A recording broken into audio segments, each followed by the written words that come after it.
Hey, welcome back. Welcome back to another episode of After the Buzzer Sports Podcast. I'm your host, Lee Jones. This is my boy, co-host Marvin Owens. What's happening, Marv?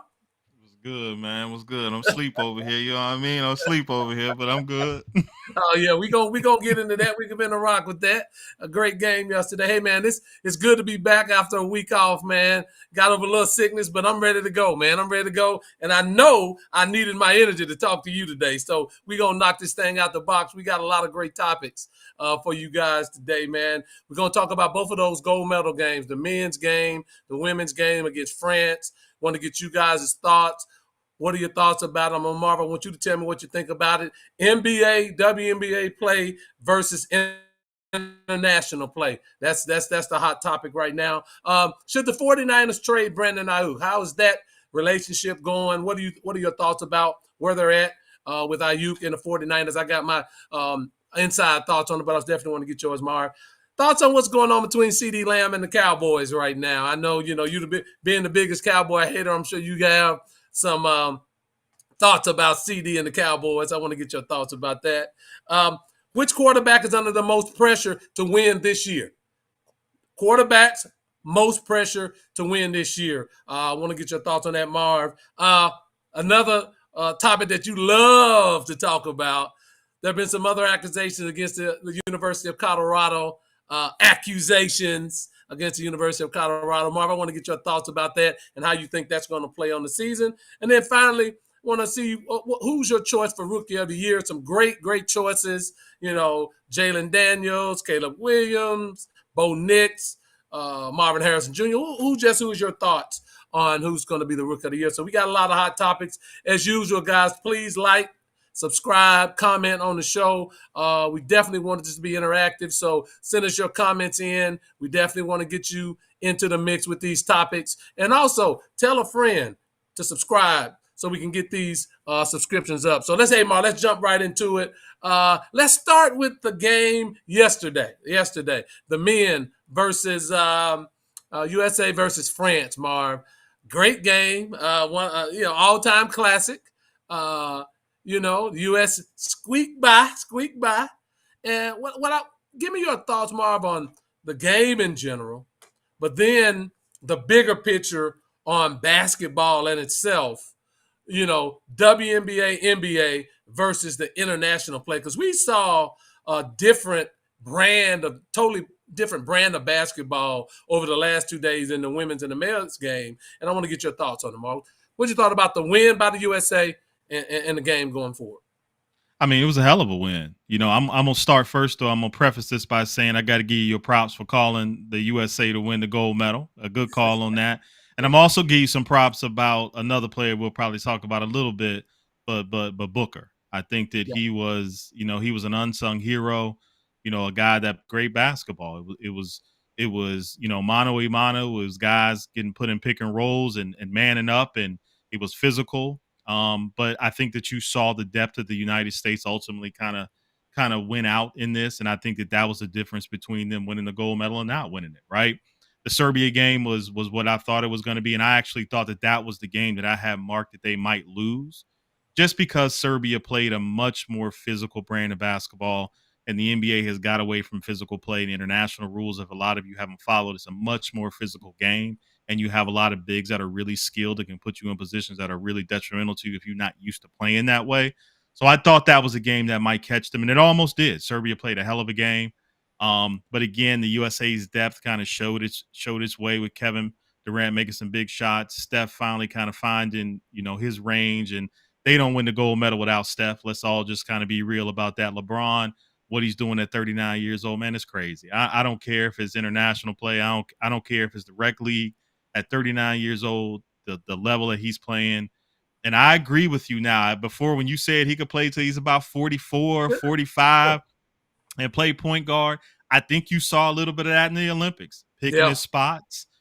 Quick question, though, for you, Marv, and everything you said was spot on. Don't you think in my opinion, Steph Curry should have been the most valuable player? Look, I know that he didn't have the games early on, but the two most important games of the tournament, he was the star. And I know why they gave it to LeBron, but I think that Steph should have been the MVP. I think that was clear. 36 against Serbia. They wouldn't have won that game without Steph, and certainly they wouldn't have beaten France without Steph Curry. So I think Steph should have been the MVP, but we'll let the king have it. He played a phenomenal game, man. His floor generalship, just getting the ball to the people, running the show, knowing when to score, knowing when to facilitate. That's LeBron James in a nutshell. Great job by LeBron. But Marv, let me say this. I get when people say that the world has caught up when they say that. I disagree. The USA had the better team. They're more deeper. And let's be honest. Yeah, each one of those teams have NBA quality players that play in the NBA, but they're not great NBA players. There's only 2 or 3 in this entire tournament that were great players that could have even made the USA team, really, compared to what the USA had in their 12 players they were bringing into the game. So I don't think the world catching up with the NBA and the USA is the key. I think Steve Kerr did a poor job coaching the team, man. I really do. I think that what he did, his rotations were bad.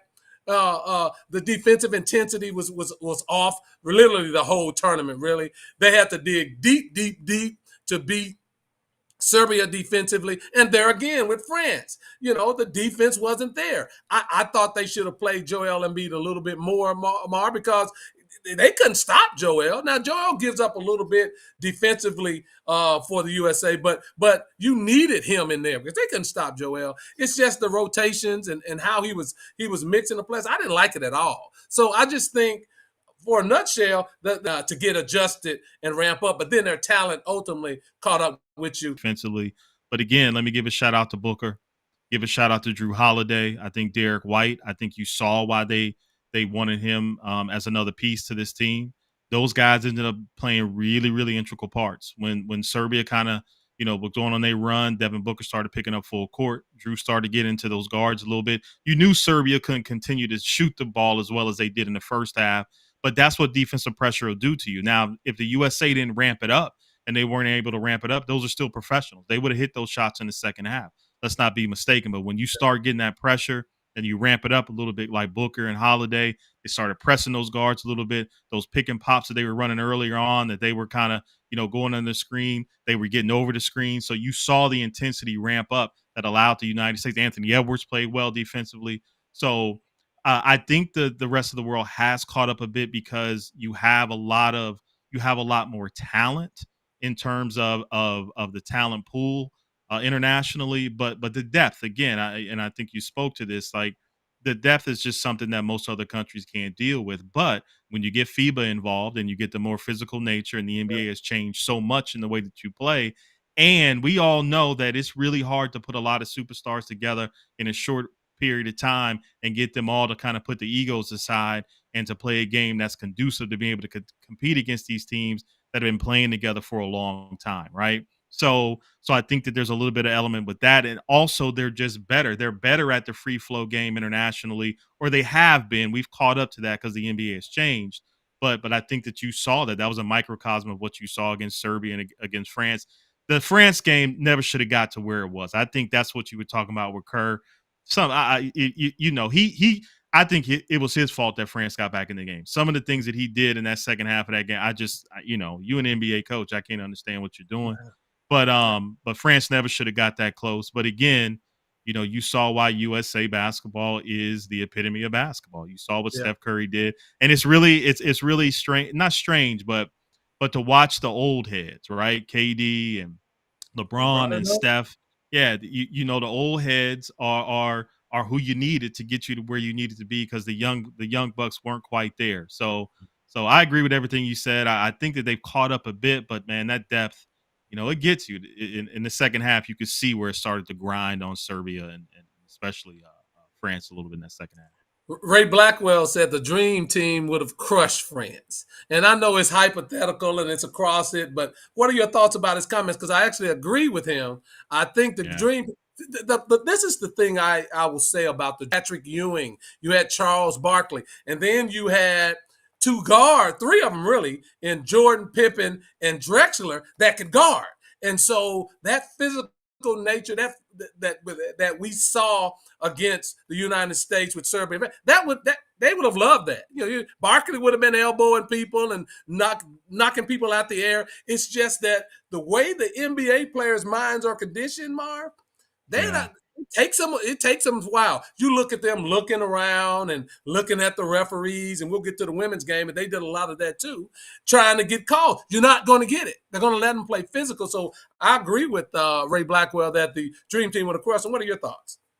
Yeah, I agree 100%. I think the Dream Team, I don't even think that it would have been a game, right? I think that the Dream Team had a mentality that they were trying to pulverize everybody that got in front of them. And I think that they did such a great job because you had such an alpha in Magic that everybody kind of followed. Magic set the tone of that team, and then you had the enforcers, but they had a goal in mind. They wanted to just murder everybody.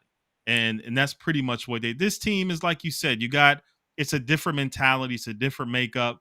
It's hard to kind of say across eras, but I got to agree with Ray. I don't think it would have been close. I think that they probably would have beat everybody by 30 that they faced. They were just that dominant. Yeah, their mentality was, and the USA back then, they were bullies. All of them were bullies. They were bullies. They were bullies. So I don't think the mentalities are different. Let's go to the women's game real quick, Mar, because that was a great game today. But similarly to what we're talking about, the physical nature of France's women's team. I mean, they pushed them out on the court so far, Mar, and they couldn't get. And really, Coach Reeves, I was a little shocked by her as well. You didn't run any sets. I mean, her substitution, I don't know what she was doing. Mar, personally, you can play Brittany Griner and Asia Wilson together. You can play them. And they had no answer whatsoever. I know a lot of people say Griner is big and huge and tough. Look, Griner was unstoppable when she was in there. She just didn't play. And so it's like, I didn't understand what she was doing. And let me say this, Alicia Gray, she's a great point guard. She's a liability on defense. And it was good that they put her on the bench. And Copper, baller. She should have been playing more, And so I like the lineup when they brought in. Now, Plum, she woke up and realized, they looked at the clock and they was like, they in a game, right? France wasn't backing down. And like you said, they were very physical with them. I agree with you, though. I would have put Asia at the 4 and put Brittany at the 5, and I would have wore that high-low out because Asia's skilled enough to do those things at the elbow or at the high post and just work that inside-out game. I don't quite understand why they just didn't wear that damn thing out and slow the game down a little bit and just match France's physicality, because they could have done that. Again, I think they made the game a lot harder than it needed to be, but you got to give France credit. They didn't back down. They came out and punched them in the mouth, and they made sure that they knew that they were there. So it was an entertaining game, but I think Asia showed you why she's the best women's player in the world. I think that, once again, she kind of took it in her hands and said, we're going to win the gold medal on my back. And, I had to give my South Carolina brethren a little shout out, Columbia, South Carolina girl. But she's doing big things, man. She's the best player in the world, and I think that you saw that on a huge stage once again today, of why she's just so great. Yeah, she got caught up a little bit and looking for the foul as well, Marvin. Yeah, that's why she was missing them close. And because they were beating her, they were hitting her, and then sometimes after that gets in your mind, you're looking for it. But to your point, the NBA season, wouldn't it have been smart for them to save? At the end of the day, they won the gold, but I agree with you. This team could have been constructed a little bit differently, but the end goal is to win the gold game. This women's gold medal game with France today. Please give us your thoughts, Doctor. I just logged on. What are y'all think about Jordan Child's medal possibility taken away? Yeah, I thought that was fraudulent. I think these people. I mean, that's ridiculous. I know they're appealing to go they're appealing for her, and hopefully she get that medal back, because that was foul. These people, that's foul. That's foul. What are your thoughts? It was foul. Yeah, I agree 100%. I think it was the bronze, if I'm not mistaken, but foul. I mean, I agree with you 100%. Yeah. So we're gonna move on a little bit, Marv. Brandon Aiyuk, San Francisco 49ers. They're still now. I guess now it's back on. They're gonna open up talks again for maybe a possible contract extension. Look, man, I'm just gonna be real with you. I'm just gonna be real with the audience and real with you. Brandon Aiyuk don't want to go any place. He wants to stay in San Francisco. He's always wanted to stay in San Francisco. That's why he's turning down. Look, the Patriots offered him $32 million. He didn't want that. The Browns, a similar deal, and they were going to trade Amari Cooper. He really doesn't want to go anyplace. He wants his paper, but he don't want to go anyplace. He wants the bag. Well, you know what? San Francisco's not going to give him the bag, Marv. They'll give him, a piece of a strip of the bag. They'll give him $28 million, but he's not getting that 33, 34, $35 million that Ja'Marr Chase and Justin Jefferson and CeeDee Lamb is going to get. And that's the sticking point with Brandon Aiyuk. But Marv, what are your thoughts about this? Look, man, if you want to stay there, just sign, because you're starting to look like kind of silly. You request a trade just to try to put pressure, and it's now done backfired on you, and now you're opening up talks again. To me, that's nothing. What are your thoughts about that? Yeah, I mean, I agree. I think there was a tactic between he and his agents or his representatives to try to put some pressure on San Francisco. But I think San Francisco called his bluff, right? You Yep. know, in most of the cases, you would say, why would a team allow their number one wide receiver to test the market, right?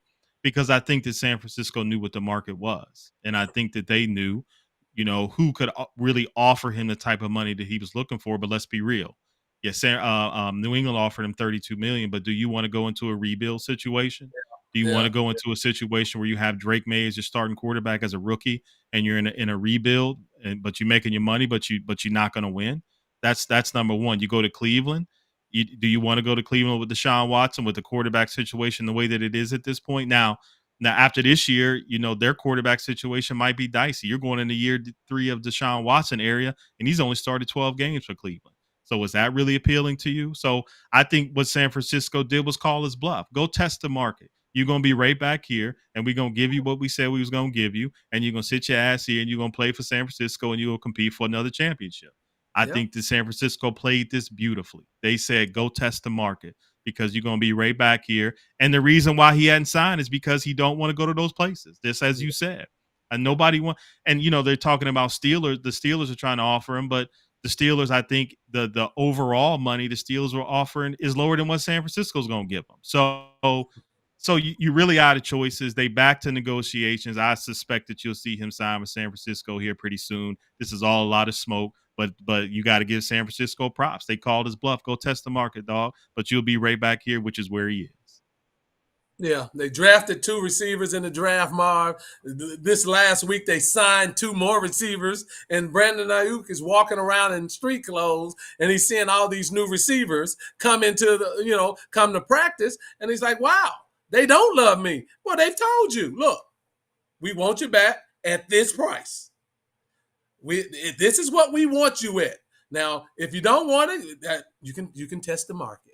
And now he's coming back, and I suspect they're going to sign something in the 28 million a year range, for Brandon Aiyuk, and he's going to sign back with them. And hey, that's going to be it. To your point, they called your bluff and got you looking like crap with egg on your face. So we'll see how that materializes and works out. But yeah, Aiyuk just gonna sign back with the 49. I don't want him there, but hey, that's cool too. And I wouldn't be mad seeing him in the black and yellow. Now don't get it twisted. Now I wouldn't be mad seeing him in a Steelers uniform, but I just don't think the Steelers are willing to kind of put out what the 49ers would want back. They've already said that they poo-pooed whatever it was that they were trying to give in replace of that. So you just stop, man. Go on back to San Fran, do your thing, go beat Dallas again, and call it a day. Well, the Steelers are not going to give him what San Francisco is asking. Frotamuk or even Pickens. Those people ain't coming. They're not giving up that. So you're absolutely right. And San Francisco's on the decline, Marv. That's what they are. Let's turn to our next topic, which is I think it's a great topic. I know it's something I'm gonna give you the first go on this. What are your thoughts? You heard Jerry Jones earlier this week talking about there's no sense of urgency right now into signing CeeDee Lamb. Jerry's Jerry. You put a microphone in his face, he's going to say some stuff. We all know we have to get that contract signed. What is your thoughts about the ongoing negotiations? Will CD get paid? And just where the Cowboys and CeeDee Lamb are at in contract negotiations right now. The floor is yours, Mark. I mean, look, I talk a lot of trash about Dallas because I'm not a Cowboy fan, but I will tell you that the owner is a great salesman and he's great at theater, right? So they gonna sign CD. Let's not get it twisted. CD will be he'll be a Cowboy, and I'm not even gonna sit here in front and act like CD's gonna go somewhere else. They're gonna have to play a little gymnastics here with the trio that they have with Dak and CD and Micah. But let's all be real that there's no way you sign CD in his prime at 25 and get Mika signed and you don't have a quarterback in place. So that lends to me to think that they're also going to make sure that Dak gets his money as well. So that's the way this is going to play out. Now, he's looking for the Justin Jefferson, AJ Brown. You get him somewhere in between there. Maybe he's not at 35 million. Maybe he's at about 32 with about 63% of that percent of that contract guarantee, kind of where Justin is with his. I think AJ Brown's deal is only like 50 or 53% of his guaranteed money. So you pump up the guaranteed money for him. Maybe not the years like Justin got, but he gonna get his money. He gonna be at about, I don't know, 32, maybe 30, 32. But they gonna re-sign. This is just all theater. This is what Dallas like to do to stay in the news because they can't win Super Bowl, so they got to do something to put themselves in the news. But I foresee all three of them getting paid because you're not gonna have those two in their prime and not have a quarterback. What are you gonna do? Let Dak walk and then have a third rounder, your quarterback, while you got CD in his prime and Micah in his prime? And I mean, come on, man. This is business 101. We know he's gonna get signed. Stop the foolishness and just go on and get it done. Jerry likes to be the center of attention. Let's catch up on a few things. Vincent Lyon says the market showed that he's a $32-34 million player. He doesn't want to. He's talking about Brandon Aiyuk. I totally agree with that. Excellent point, Vincent. He is. That's what he is, right? But he doesn't want to go, and he's scared to call their bluff and go. Recycle me, the Cowgirls suck, and always will. Look, to quote a famous wrestler, know your role and shut your mouth, okay? Know your role and shut your mouth when you talk about the Cowboys. Dr. O, I think there's a sense of urgency, and he'll get paid. I do think he'll get paid, Dr. O. I really do. He'll be a Cowboy, Norman Owens. Absolutely. Look. CeeDee Lamb, the best receiver in football. I don't care what anybody says. The numbers panned it out. He's the best receiver in football. Anybody that says that he's getting a tad below $35 million, they don't know what they're talking about. CeeDee Lamb's the best receiver in football. 135 catches, 1,750 yards, 12 touchdowns, 13 yards per catch average. He's the best. And I love Justin Jefferson. I love Jamar Chase. But CeeDee Lamb's the best receiver in football, and that's what he wants to be paid like. And I commend him for holding out to get his value. This is his time to get his second contract, and he's doing it the right way. Dallas, look, if you remember back in the day when Jerry Jones didn't want to pay Emmitt Smith, Dallas lost those first two games. He signed Emmitt Smith that Monday after the second loss.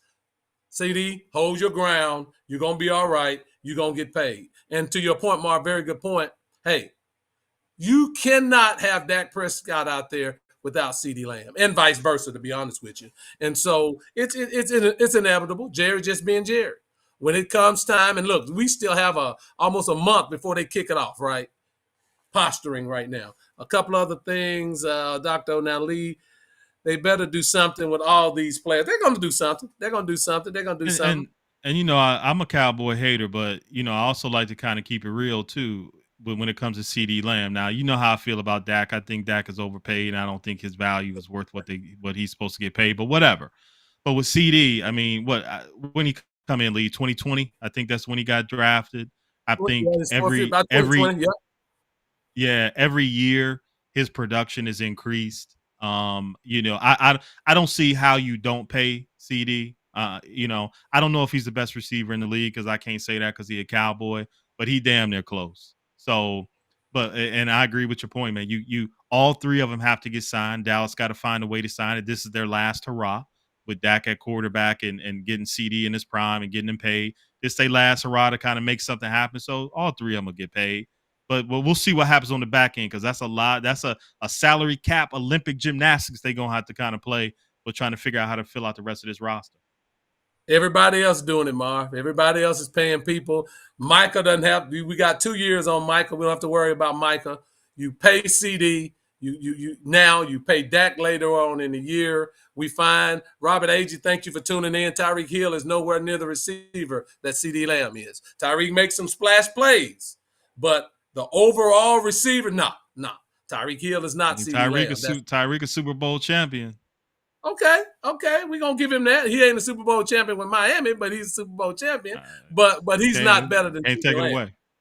All right. We're gonna leave it there. But I look forward to CeeDee being signed, and I look forward to Dak being who Dak is. Let's go to our next topic, Marv. And I want to hear from the audience as well, because I think it's a variety of people that could be on this list. But which quarterback do you think has the most pressure in 2024 to win, Marv? Which quarterback do you think, when you look at all of the quarterbacks, and it's taking everything into account. Now, this upcoming season, there's huge amount of pressure on a lot of different quarterbacks coming into this season. Which quarterback do you think is under the most pressure to win coming into the 2024 season? You know, we can go through our usual suspects of, I think, Tua. I think this is a year that he's going to have to kind of show and prove and get Miami over the hump. Of course, we can go Aaron Rodgers. You know, they went all in with the Jets for a 40-year-old. I think you got to get something back from that. I think this is a big year for him and the New York Jets. You know, you could go Dak. I mean, we could put Dak on that list all the time, right? You know, but I think that there's two guys that nobody's kind of talking about. Well, one, some people are talking about, but one, nobody's talking about. First one is Russell Wilson. I think Russell has a lot to prove this year, regardless of what happened last year in Denver and all the reports of he was hard to be with or whatever. I mean, at the end of the day, Russell is still a Super Bowl champion. Is still going to be a Hall of Famer when all is said and done. But he's at kind of a crossroad in his career, and he's in Pittsburgh to revive it. And they've got a team built around him that he can win with now that division is hell. But they got a team that he can win with. So I think this is a huge year for Russell Wilson and his legacy as well, right? So coming off of that disaster in Denver last year. So that's one. But another one that's probably not as popular to me. Yeah, Deshaun Watson for sure. I kind of said this earlier about you're going into year 3 of this mega deal with Deshaun, and he's only started 12 games. So yeah, this is a huge year for him. Let's make no mistake about it. And he's got the weapons around him to be good as well. But Will Levis in Tennessee. Nobody talks about this, though, but Will Levis was a high draft choice for Tennessee. They went out and got Bill Callahan, who's worked with Peyton Manning and Matthew Stafford and, you know, some of the greats. They went out and got Tyler Boyd in the slot. They went and paid Calvin Ridley. They got Deshaun Hopkins. They got some good tight ends. Like, this is the year, you know, coming into year 2 with him, for him to prove whether he can be the guy, because he got all the weapons around him to be able to make some noise, right? And we've had doubt about whether he was the guy. They took him at a certain spot. I didn't think that Will Levis was good. I watched him at Kentucky. He was up and down like hell. I thought there was a lot of better quarterbacks, but you now have everything around you to show what it is that everybody supposedly saw in you. I think it's a big year for him. We could put Josh Allen in there, but for me, it's Will Levis and Russell Wilson. Yeah, no, good comments. I'm gonna a couple of people. Dr. O said Russell Wilson and Tua, good choices. Lisa K, Deshaun Watson, Vincent Lyons. He threw in Justin Herbert. You know, Herbert's he's been hurt a lot, you know, and just haven't, you know, lived up to the billing. He stays hurt a lot. I do think Herbert has a love affair with Jim Harbaugh. And so that gives him some time with Herbert, but that's a good choice, Vincent. Look, to your point, Marvin, the normal suspect that you said, but Josh Allen has a lot to prove. Look, Josh Allen is the one that literally probably pushed Buffalo to trade Diggs. Let's be honest. He didn't like Diggs. Diggs was the only player on Buffalo's team that could come over and cuss Josh Allen out on the sidelines.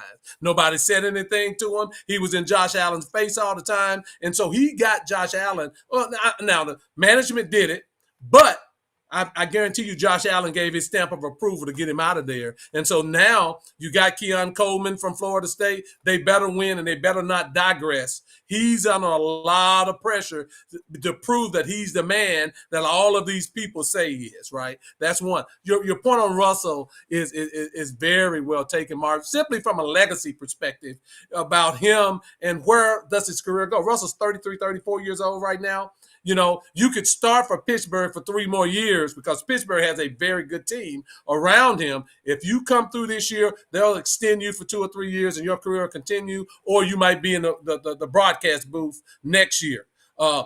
Bryce Young, man. I mean, Bryce Young, this is going to be a make or break season just to see if he has the skill set now to play quarterback. I mean, you can blame last year, you can blame it on the coaches.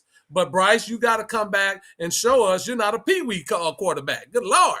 So he has a lot to prove. He has a lot to prove. Well, I think he's in that category, Lee, of Will Levis, right? Carolina went out, got a new coach, offensive coach, a head coach that's offensive minded. They revamped the offensive line. They went out and got him some weapons.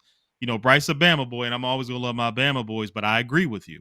I mean, this is a year where he's got to show a lot of progression in terms of whether he can be a big-time NFL quarterback and lead a franchise. I think this is an important year for him. And I wanted to comment on Vincent real quick with Justin Herbert. I agree with you 100%. And I suspect that Jim Harbaugh is going to protect the hell out of Justin Herbert this year. Oh yeah. And also I think that he is the best coach probably for Justin Herbert, right?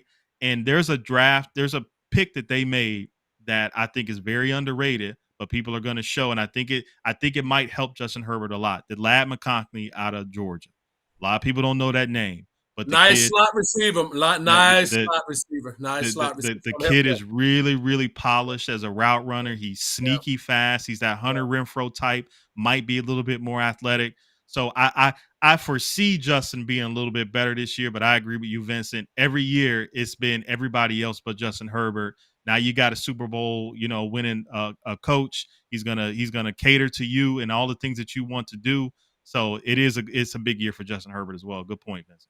They'll run the football more. Football more this year. You'll see Harbaugh having them run the football more to your point, Mark, to protect him because, let's be honest. Now, Herbert's a talent now. He's a talent. But again, decision making, he tends to get hurt, nicked up a lot. So running the football will help him. They have 2 more, Marv. And to your point, Dr. O, Pittsburgh does have a good offensive line. That's why I think Russell Wilson's going to have a great year, and he's going to keep Justin Fields on the bench because what he does well fits what Russell is good at. Their offensive line is good. They're going to run the football. And what you'll see with Russell Wilson this year is what he was in Seattle in the early years. Run the football, throw the deep ball. They have a tight end. They have Pickens. I think the Steelers are a sleepy pick in the AFC. But I have 2 other quarterbacks that I think big year for him. Jalen Hurts. This is a huge year for Jalen Hurts. Look, you go from the Super Bowl to the outhouse last year, and you have to make this year a comeback year for Jalen Hurts. Now, I'm not saying that Philly's going to come up off of Hurts. They'll fire Soriano first, right? They'll fire the coach first. But Jalen, if you don't get back to that all-star level, there's going to be a lot of talk that you are a one-year wonder, and there's going to be a lot of pressure. Look at all the weapons, the so-called weapons that the Eagles have right now. The offense, 2 receivers, tight end, Saquon Barkley. He better perform and the Eagles better win or he will be in deep trouble. But I agree with Lisa K. Deshaun Watson is the one that I would pick. The most pressure to win this year, Deshaun Watson. Look, you said in Marv, 3rd year, that $230 million contract. Now, he got his money, so you don't have to worry about that. But you've been hurt. You had the issue with getting the massages and stuff. Your whole career with Cleveland has been nothing. You haven't even played enough games. So, look, I think Deshaun Watson is going to have an excellent year. I think he's going to be on top. They got good receivers. They got running game. They got one of the best defenses. And if he stays healthy, big year for the Cleveland Browns. I think it's going to be a big year for Deshaun Watson. And I think we're going to go back to remembering what he was in Houston as he brings that to Cleveland. But I think he, more than any other quarterback, he has the most to win. Robert Aiyuk, what do you think about the Saints quarterback? I think Derek Carr's trash. That's what I think. I think the Saints messed up. They should have kept Jameis Winston. The players rallied around Jameis. Jameis was a good quarterback for them. They wanted to turn it over to Derek Carr. He gets hurt all the time. He forces the ball. And so I think it's going to be the Saints looking for a quarterback next year. I think Derek Carr, he is another one, to your point, Robert, that needs to win Derek Carr, because I think he's on his last legs, Marv, as far as a starting quarterback in the NFL as well. Yeah, Robert Aiyuk, I think that's a good point. And Derek Carr, yeah. I don't know if I go as far as trash, but he close, okay? But they already got their quarterback of the future on the roster. They got Spencer Rattler. And I said before he came out that I think that he's a really, really talented kid. He just got to get in the right situation, and he may be in the right situation. He played well in the preseason game. I think they already got their quarterback on the roster. So we'll see. I do Tracy Johnson, Lamar Jackson. Yes, it's time for Lamar Jackson to win. If we're gonna put Josh Allen on the seat, Lee, we got to put Lamar on it as well, because they kind of in the same category at this point. And I think Josh Allen going to take a couple steps back, to be quite honest with you. I'm not expecting a lot from him. But I think Lamar is there. And you know what? We'll go back to Deshaun real quick before we move on. I still don't like the optics of Deshaun. Like in an interview that came out, not too long ago, he was still talking about how people were, questioning his character and all those kind of things. Yeah, people questioning your character because you did some things that made people question your character. Just shut the hell up, get on the field and play football, man. Stop acting like you a victim. You're not a victim. So there's a lot of things that optically don't look good with Deshaun Watson as well. I hope he clears that up because he is a tremendous talent. I want to see him back to the days of the Texans, but I don't know if he's there anymore, man. I just don't. But he's got a lot too. Marv, and look, well said, Deshaun. Quit talking and play. I think Marv, he was starting the game that he got hurt. He was having a great game last year. It's there. It's just that now it has to be put together. Can't get any nicks and nagging injuries. You got to play. He's skilled. He's still got excellent touch. He's mobile. So I think he's going to have a great year. But, yeah, to your point, look, Deshaun, shut the hell up, man. Just play ball this year. Get Cleveland in the playoffs. Make a run, and everybody will give you all that respect back. Right now, you have that black eye, and you're not playing good football. Nobody cares about that. Shut up and play. Tracy Johnson, as far as the pressure on Lamar, look, the pressure on Lamar is this. Do you want to be considered an all-time great quarterback? You got 2 MVPs. There's no other quarterback in NFL history with 2 MVPs that hadn't won a Super Bowl. You understand what I'm saying? That's the pressure on Lamar. Lamar's going to do his thing. Baltimore, they're going to be good again. I know they lost a few things defensively, but I think they're going to be fine defensively. They always draft well. You got Derrick Henry, man. You got Derrick Henry. So I think they're going to win a lot of games, Marv. They're going to battle Kansas City for that number 1 seed. And so I think it's all going to be set up for Lamar again. But Lamar, you have to win. That's another legacy thing, not for him to be out of the league, but to say you're one of the greatest quarterbacks to ever play. I'm going to tell you what, that AFC North is hell. It's going to be a bloodbath trying to get out of that AFC North because it's going to be hell this year. All of them may make the playoffs, Mar. Every last one of the teams out of the North may make the playoffs. So, yeah, it's going to be a great year. But, yeah, great comments, guys. Keep them coming. Again, tell your friends to like, subscribe. We need to get these subscriptions up, and we love the fact that you guys are commenting, so keep them coming. I want to get y'all's comment on this next topic because, look, I'm not the only one that keeps defending my boy. Marv called me early in the week. What about these accusations on Coach Prime that he's running a Grand Theft Auto college? I mean, come on, man. All this foolishness. They are Grand Theft Auto. People are gambling. There are guns. There's hazing. Look, allegedly, we don't have any names. You still got all of these sour gripe players who are trying to – look, Deion didn't want you, man. We got better players. Shut up. Go play. Go play for the other organization. Keep your mouth closed. But Marv calls me talking about, man, this, that, or the other. Deion's going to get fired. All of that foolishness. Coloroado. I cannot wait for the season to start, but there were a lot of accusations that came out this week, again, allegedly. And Marv, so I'm going to give the floor to you so you can tell us about what you think about these allegations against Coach Prime and the Colorado Buffaloes. You know everybody. I just like to call Lee to get him hyped because he defends Deion and he thinks that I hate on him the way that I hate on Dallas and the way he defends Dallas. But listen, I've never questioned Deion Sanders the man. Like, I've never questioned his ability to lead. Right? I've never questioned whether he was good for young men in a football program. I've never questioned that. What I've questioned is the on-field stuff. What I questioned was how he was building a roster to compete in college football. That's what I question. And I think some of that is very valid in some of the games that they lost last year. There were some coaching mistakes, and there were some things that you really, from a X's and O's schematic standpoint, you could ask those questions. That's where my angst or so-called hate, as people like to say, comes with Deion. It's just about coaching, not about who he is as a man, okay? That's never what I've questioned. And furthermore, let me say this. Like, the allegations are pretty whack. Let me just say that. If anybody's been in a locker room at a major college, I played major college sports, okay? I know how it works. I've been around University of Alabama. I've been around the football team. I played basketball there. Everybody fights, okay? All right? So let's stop acting like this doesn't happen. You got a bunch of alpha males in a locker room. You got a bunch of alpha males that are vying for positions to make it to the next level to play. It's a lot of stuff that goes on that most of you don't even know about, okay? So fights happen. Gambling happens, especially with NIL guys walking around with money right now. Jealousy happens on NIL deals. So you damn right people fighting, right? And as a coach, they all know it.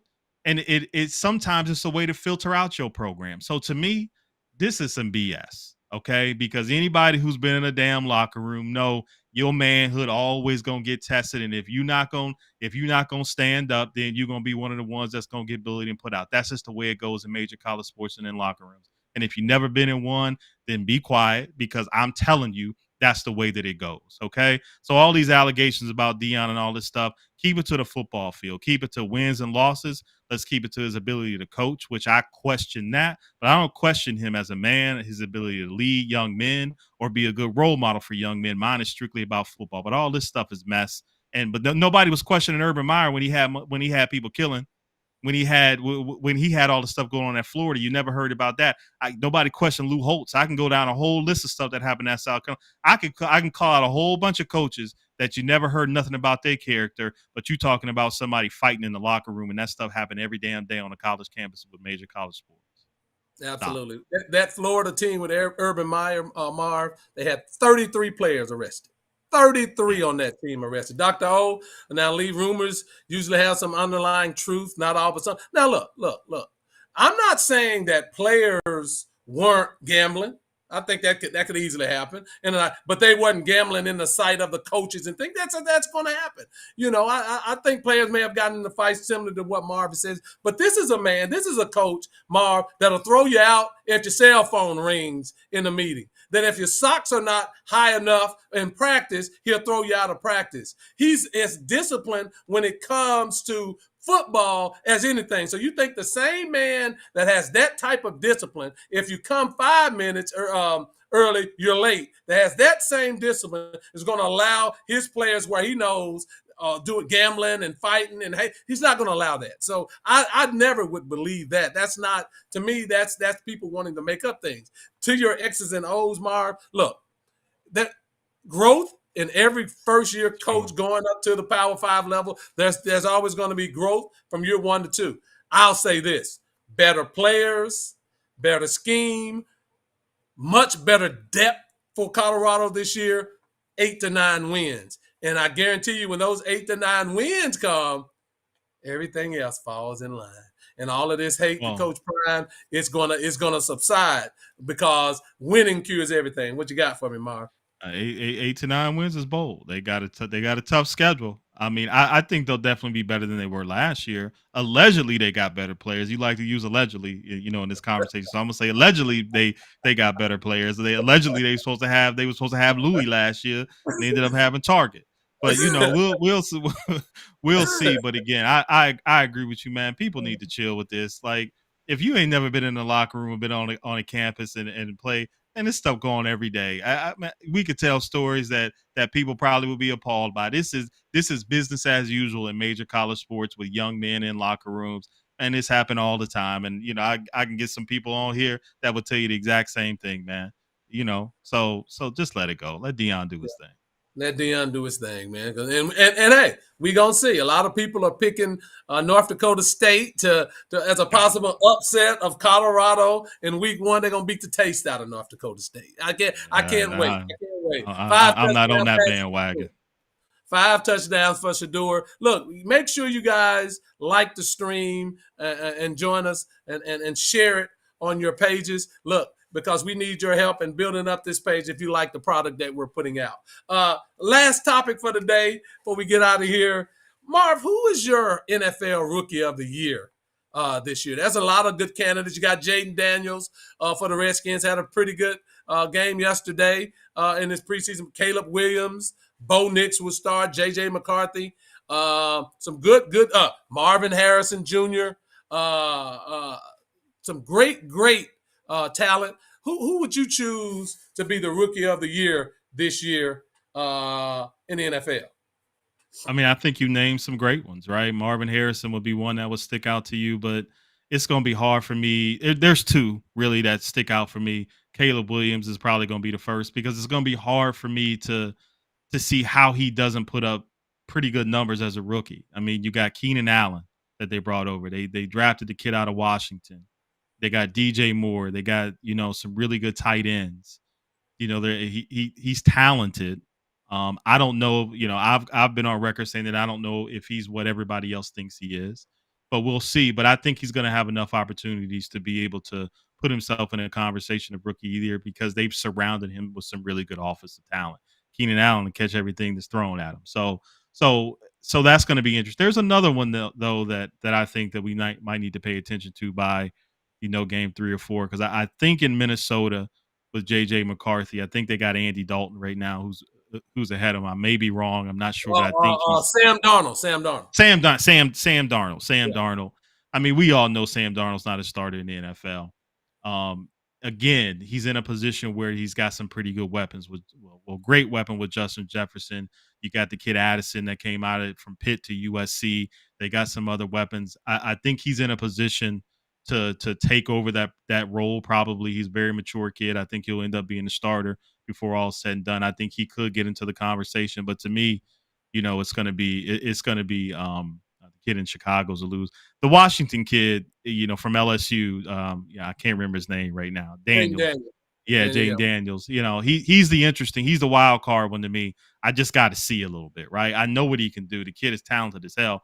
I watched him dismantle Alabama and Tuscaloosa and almost win the game, but I just got to see a little bit more in Washington because, again, Washington is Washington. We just got to kind of see, but they got a great running game. They got Brian Robinson. They got they got some pieces around him. I got to see how he starts, but it's hard to go against Williams in Chicago right now because he's got so many pieces around. It's interesting. Let me tell y'all this. Let me peep this on Marv. Right, Marv said, they got a great running game with Brian Robinson Jr. because he played at Alabama. See, but then he said the LSU quarterback Jaden Daniels he got to see. I just want to throw that out there to y'all because he's an Alabama guy. I like Jaden Daniels. Jaden Daniels has a lot of skill. The thing that I like about him is he can throw the football, man. He stands tall. And the one thing that I thought he would have to work on this year, Jaden Daniels, was whether he would start to escape the pocket too soon and run. But in the preseason game the other day, it was just one game, and playing against some of the backup, he stood tall through the football. I think he's going to be an excellent McCarthy. Addison gets in trouble all the time, so you can't trust him. He's in trouble all the time. Can't trust him. And then with him, will they have a running game to complement McCarthy? Because Harbaugh used to protect McCarthy. Now, if he throws a minimum of 20, 25 times a game, that might, when he has to throw a high volume, he's an interception waiting to happen. So, but Caleb Williams, to your point, that man's a bad man. Now, Marvin Harrison Jr. is someone that you need to watch. They're going to throw the football around. Kyler Murray is a great quarterback, and he's going to have a tremendous year. How many catches and how many yards? Comparing that to a quarterback, that's going to be the grooving out period and looking and see if his numbers are going to be. But he's going to have a huge year. He's going to be a talent. He's going to be off the charts. But I agree with you, Marv. I'll give it to Caleb Williams. And Caleb Williams is the real deal. He's the real deal. Go ahead. You can't call Kyler Murray a great quarterback and not say Munchkin in the same damn sentence when you call him Bryce Young miniature. I mean, come on. Wait. And Kyler Murray, this is a year for him too. Now it's a year for him to kind of make that next step. Okay, but I mean, he is miniature though. Kyler Murray's thrown for 4,000 yards in the league. Bryce Young, he can't even take the snap on the center. I mean, come on, there's no comparison there. I did want to make another point. I know a lot of you hate to hear about Alabama, but here's a point that I want to make about Jaden Daniels. And I've watched Alabama through the years with Nick Saban defenses, right? And the one thing that you've always noticed, that the thing that have beat Nick Saban in Alabama over the years have been quarterbacks that can make tight window throws, right? Think of Deshaun.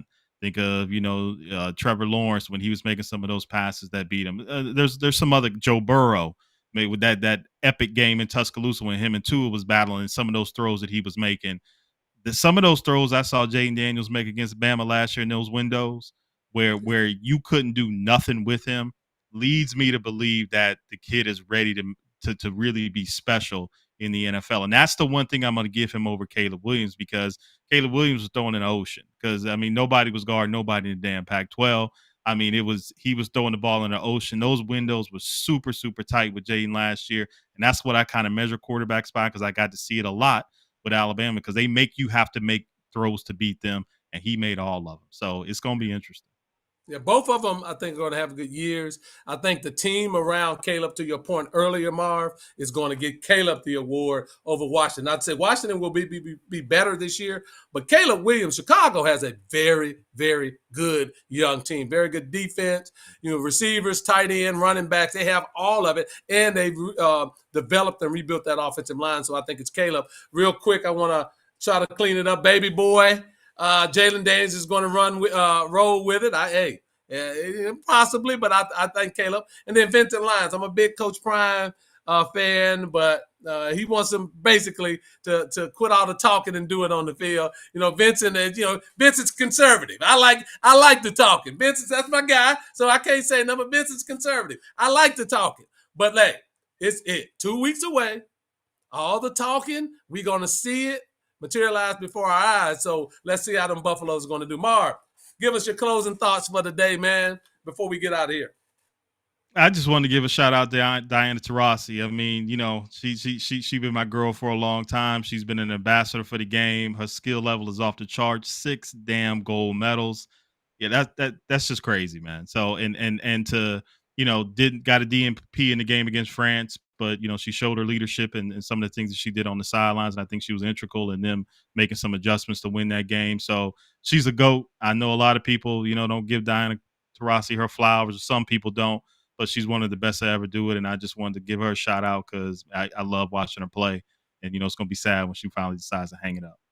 Absolutely. I want to stay on that gold medal Olympic basketball theme. Look, man, shouts out to Halliburton and Jason Tatum, man. Those guys, they're all stars, man. They're the superstars of their team, and it takes a lot to squash your ego and remain quiet and play on the team and win those gold medals. Look. Come back next year, man. Halliburton, show them why you are a top player in this league. And Jason Tatum, kill everybody next year. All of them people that played before you, kill them next year. Tatum, you and your boy Jaden, his running buddy Jaylen Brown. Y'all go out, do y'all thing, kill them, get back to the championship, and talk shit while you're doing it. I think that's how you close Steve Kerr's mouth and all the rest of them mouth. So shout out to both he and Jason Tatum and Halliburton, because they had to really swallow some pride to function in this tournament.